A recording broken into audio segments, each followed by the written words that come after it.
Okay, so we are ready to get started. Hello, everyone. My name is Stephanie Jacobs, and I am an SC for Ed area rep for the Lancaster area. And today we have with us Representative Tommy Pope, and I'm going to give him a chance to tell us a little bit about himself and his platform.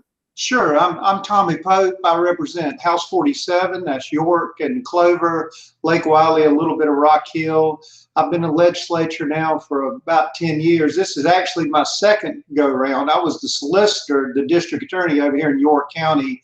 I got elected when I was 30, and I said that's why my hair is all gray already. But background, I grew up here in Rock Hill, graduated Rock Hill High. We always kind of joke, my father was in law enforcement and I was in law enforcement. Everybody else in my family were school teachers. And so Daddy said the dumb ones ended up in law enforcement and the rest of them became teachers, you know. So my family, you know, with Daddy in law enforcement, Mama being a teacher, we've always kind of been in public service. And so that's kind of what's guided my career. I was a police officer. I went to law school and then like I said, moved back home, got elected solicitor. And after I retired from there, I started my law practice. And I said the hardest job I ever did of convincing wasn't in a courtroom. It's convincing my wife about 10 years ago to let me run for office again. So like I said, I've been down there. I'm actually Speaker Pro Tem, which is kind of like vice principal. You're the one that catches it when the speaker's not, or you know, when the principal's not around. So I'm here now. Again, I have an election this fall, and I'm glad to talk to you guys today. Okay, thank you for that. And let's start with question number one. What is your opinion of the state of public education in South Carolina today? I was thinking about it in anticipation of this. I think, unfortunately, for whatever reason, it's over politicized. You know, we've lost, and I don't mean on an individual level. I don't mean you as a teacher or a school district, but you know, everything from what we're dealing with now of when you start back to school and you know, whether they're going to be in person or whether they're not. I think we've over politicized it. I think we've always traditionally underpaid people, and you know, maybe I'm a little biased from my background. I always say pastors, law enforcement, teachers, people that do it as a calling, that you know, you didn't set out to get rich, but you do want to be able to pay off your student loans. You do want to be able to raise your own family. I think we've always shortchanged them financially. And I think, you know, money's not the answer to every problem, our educational problems.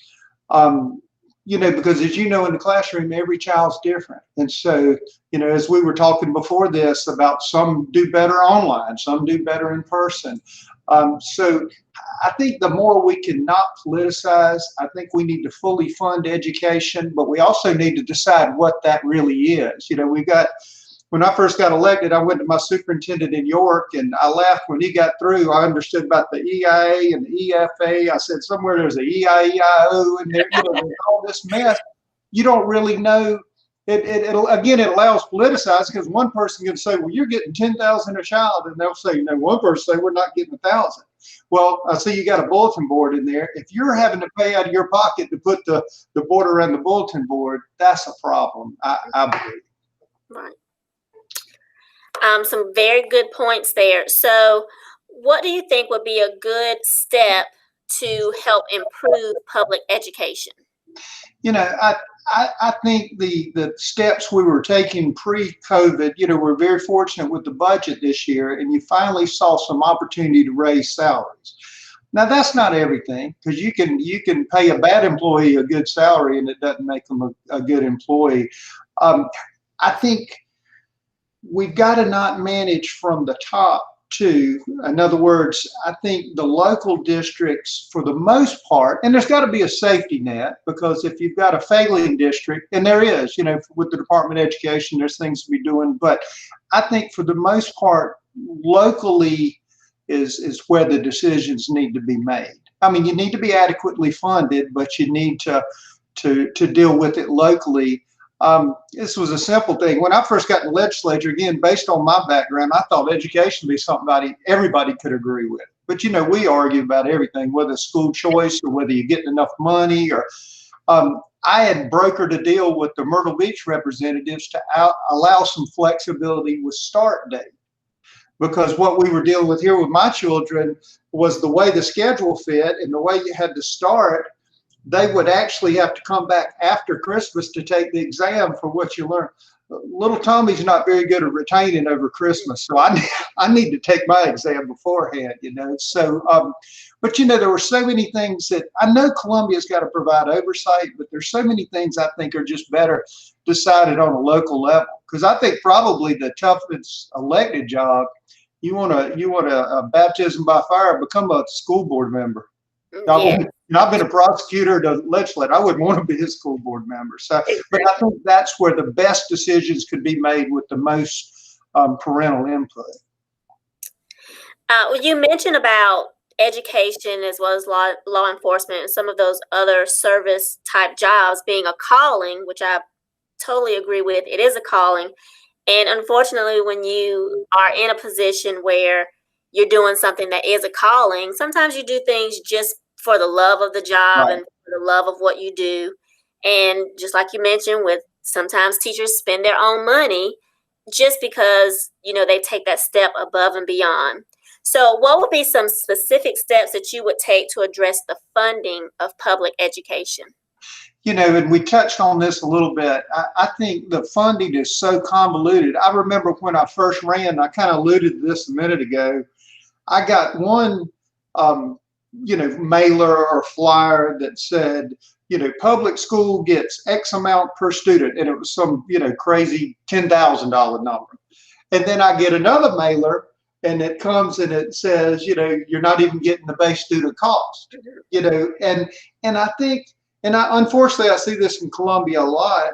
I think we need clarity in the funding mechanism. Now that's not going to fix everything, but we need some clarity to understand, you know, because you can say, well, you got X out of the EFA, but you did get that EIA money, but the state or the feds have told you you could only use that on Tuesday and for classes after 3 o'clock. You know, again, it's too much micromanaging there. So one, I think we need to assess what the funding situation really is.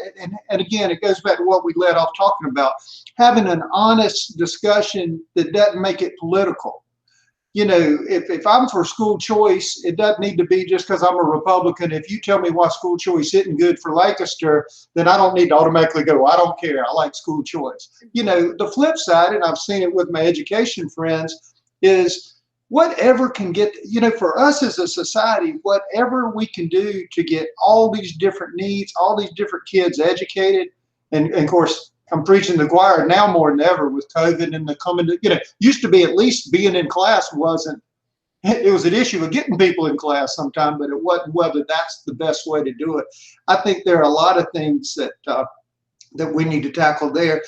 A couple years ago, there was actually a bill to look, and this kind of goes to a bigger problem.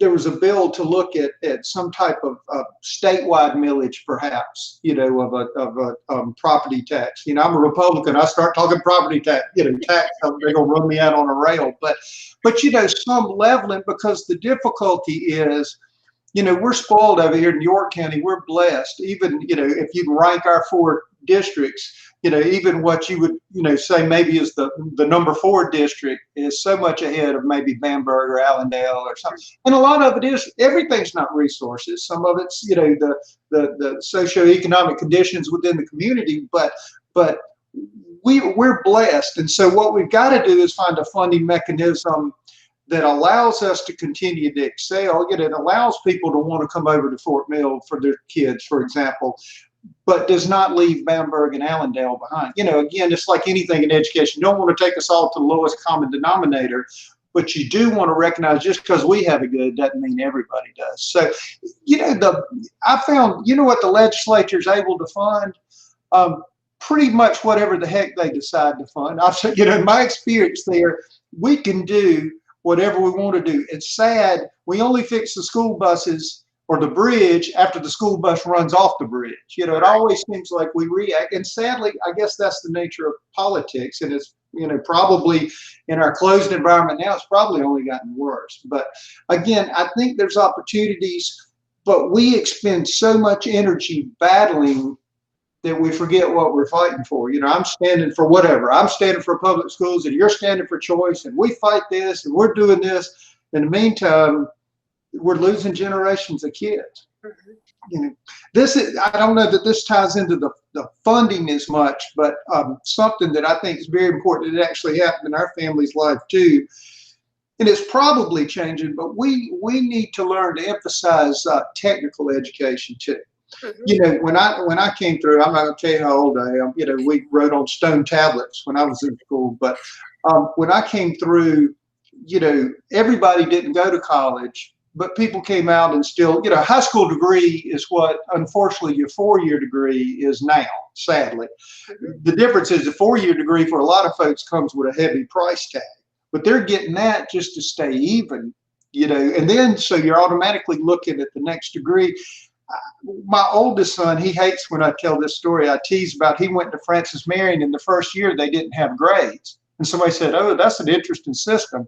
And I said, "Well, actually, Logan just didn't make any. He had a good time, but he didn't want me to tell that story." But, he was not as focused on college. And so he ended up having to kind of regroup and ultimately went to tech and got a lineman's certificate. And he works at the co-op now. He's married, he's got kids, and makes a good living. And I just think recognize it, and it's hard on the teachers too. You don't want to deny anybody the opportunity to go to college, but you also don't want to and I don't want to say brainwash. You don't want to push everybody to think you must go to college when the truth is some welders make more than some lawyers now. So I think, again, that's another thing. We just got to be smart without. Sometimes I think we do too much turfism. We all have so much skin in the game. We've always sent people to college, so that's what we need to do. So anyway, I'm rambling now. Oh no, you're making some good points. As a matter of fact, I've done a few of these interviews, and that's been a topic that has come up with everyone that I've done, just talking about just the technical part and the jobs that actually don't require a four-year Right. college degree, and how important those careers are. And I think that's important as well. I And think if we're lucky, we've got the backbone. I'm sorry, I interrupted you. no, that's fine. We've got the backbone, with our tech schools that we have Mm-hmm. here. And, I think the universities are even recognizing it more. Mm-hmm. And, being able to port credits, across, say, from York Tech to USCL or to Winthrop. I, Yes. I think that's important too. Because again, for many, many families, I was blessed. Mom and daddy started with nothing, but they sent little Tommy to school, to college, and and helped me. And I didn't get saddled with debt. And so I'm trying to do the same for my kids. But the truth is, a lot of people are ended up, as you know, with student loans, particularly in the teaching profession, that they can't ever get dug out from. I had assistant prosecutors when I was at the solicitor's office who really seemed tailored for that job, but they'd have to leave because they couldn't have an apartment and pay their student loan, and Right. bad. And I actually work part-time at York Tech, and Uh-huh. for a lot of our students that come in, that's the path that they take. They come in, some come to York Tech on a career path, but we also have some students who come to York Tech just to get that college experience or get some of their base courses down, and then they transfer to somewhere like Winthrop. And Winthrop and York Tech have actually been doing a great job of working together to make that bridge a lot more smoother for students. I think so. So, I think you're right. I think I've seen over the years, because nothing was more frustrating. Because again, both of my other two boys did as much dual credit, in high school and stuff as they could, and then did the tech thing. And so both my youngest boys are actually in the Air National Guard, so they had to go to basic training. So they missed like their freshman, at least their freshman first semester at Carolina. Well, because of their dual credit, they were actually ahead even after being gone. yep. Plus it kind of kept them out from that trouble that maybe Logan and Tommy got into at Carolina. Still tell that story. Hey, I'm going to have to go off the record on any more of that. All right, this is our last question. In your opinion, what would a successful accountability system for education in South Carolina look like? That's an interesting question. Almost, I have to start by answering it with a negative. I think what it doesn't look like is over testing. You Mm-hmm. know, over test. I always tell the story. I remember, and I think it was when one of the boys was in middle school, and I had to go to school for something, and it was during testing time. And it reminded me of up at the courthouse when I used to try murder cases. Everybody was so uptight. I mean, the principal and the teachers, and the stress was palpable. And that wasn't a day of education. That was a day of, it's kind of a weird layer. You've already got your degree, but yet you've been tested again. Right. And the other thing I think that's hard too, if you tie it too much to scores, and again, I think you got to take it back to some type of balance. If you tie it to too much testing, too much scores, you're focusing, and you've heard this a million times, you're focusing on testing, you're preparing for the test, you're not just teaching people. Exactly. And I think that's a difficulty. The other thing too, let's take the special ed class, for example. You may have a student that you have made tremendous progress this year because now they stay in their seat and write their name or Mhm. look at a book or something. How are we going to measure? You know, it's not fair to tie. You might have put 10 times more effort than the AP class that I was in where they told us to read Shakespeare, and the teacher just watches us read, you know what I Right. mean? So I think we've got to find a balance. I like local accountability with the caveat that for failing districts, and again, whatever that means, that goes back to testing. We've got to have, whether the Department of Education is going to step in. I mean, that always sounds like Big Brother when you say step in, but we can't let people be mired in their mediocrity. I mean, that's the problem. I think sometimes as districts get too top heavy and they just kind of, and rock along, and they don't have, it's funny, they have enough money to pay upper level, but they don't have enough money to put things in the classroom. And so, like I said, I can't tell you what it is, but I'll tell you what it shouldn't be. Right. I think local accountability. Who is better to say what you're doing in the classroom? Your principal, or somebody from Columbia, or even, like I said, a test. And the flip side of that, the difficulty is we're all people. Mm-hmm. We all have personalities. We all have different teaching styles. It's funny, the teachers you look back and say the one that was the meanest to you, but you might have learned more in that class, for example. It's a hard call. The nice teacher, you might have skated along, but you couldn't tell one thing you learned in there. Right. And that's true. The flip side, I was thinking too, and you hadn't mentioned this, but things like teacher accreditation and stuff. I'm for all that and incentivizing that.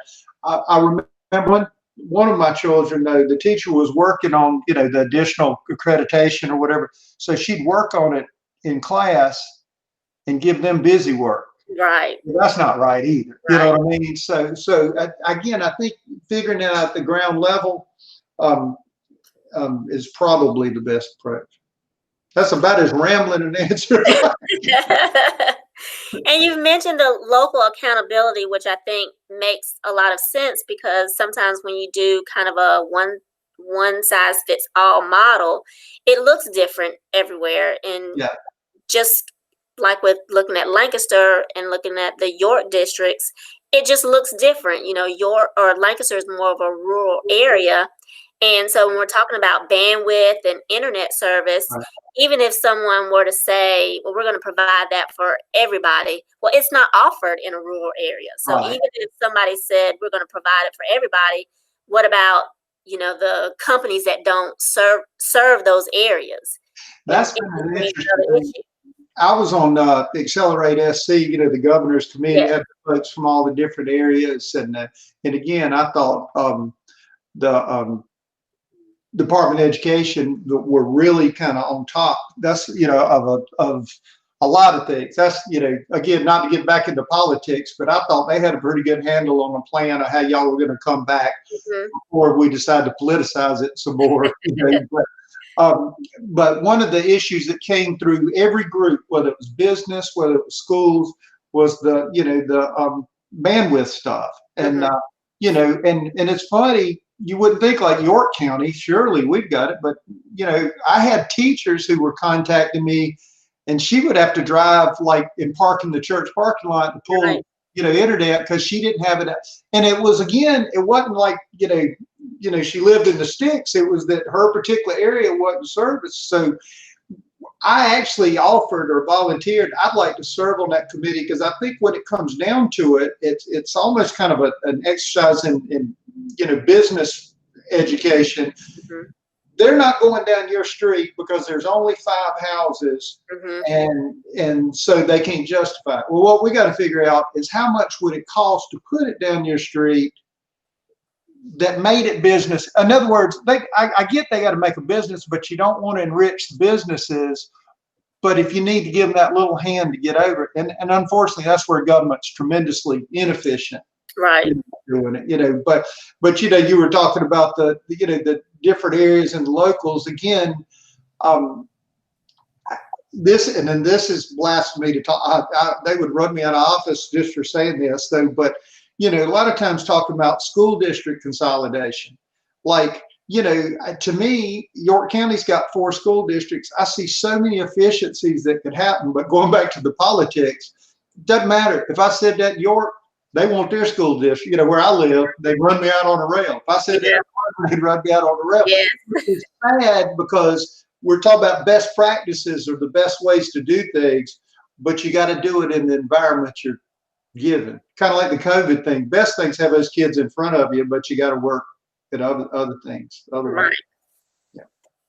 All right. So finally, that's all the questions. But is there anything else that you would like to share with the voters about your platform or anything in education that we did not get to address?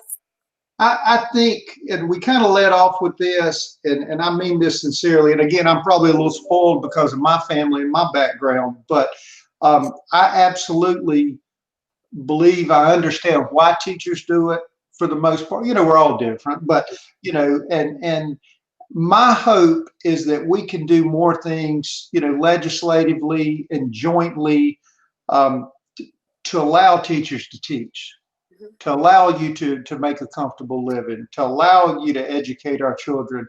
Again, I've used the word politicize about 8 times during this conversation. If we could get out of that, I mean, it's sad that you have to take a day off and march down to Columbia. And I will tell you this, my impression, of course, I'm in the House, not the Senate, but my impression is most of the legislators appreciate teachers. It's the battle between the districts and the funding, and that is where you lose, the old, I used to be involved in a group up here. It's called the number one question, is it good for the children? Mm-hmm. And, if we could kind of step back to that, then maybe we could put a lot of these things, y'all wouldn't have to march out in the heat, and we could take care of some good things and have you in the classroom, and maybe even afford to, you not have to come off your hip for the border behind the board. All right. Thank you so much for talking with us and doing the Q&A. Sure. And I'm going to stop recording, but then I'll come back with you in just a second. Sure. All right. Again, thank you. Yes, ma'am.